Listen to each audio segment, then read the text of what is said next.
Chapter 10. Grieving What Was Lost. People assume that if you stayed, you didn't lose anything. But the truth is, you did. You just didn't walk away from the relationship. Instead, you stayed and faced the grief from the inside. You lost the version of love you believed you had. You lost the ease of trust. You lost the version of them you thought you knew. You lost the innocence that made you feel safe. And maybe hardest of all, you lost the version of you that felt sure.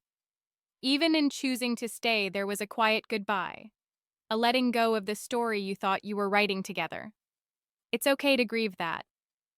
You can love someone deeply and still mourn the betrayal.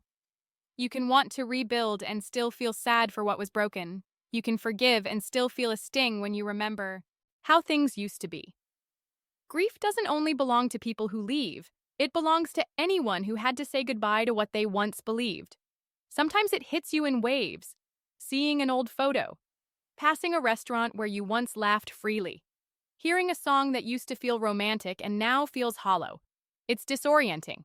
You're still here. They're still here. But something's gone. And naming that grief is part of the healing.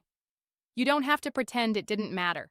You don't have to hide your sadness because you chose to stay. You don't have to be grateful all the time just because things are better now.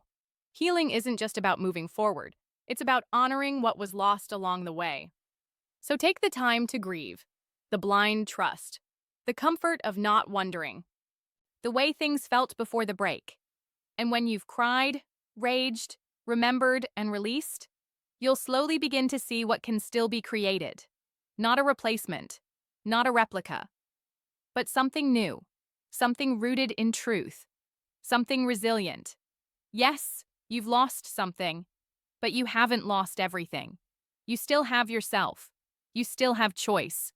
You still have the power to build something deeper if both of you are willing to do the work. Let yourself grieve. And then, when you're ready, let yourself believe again.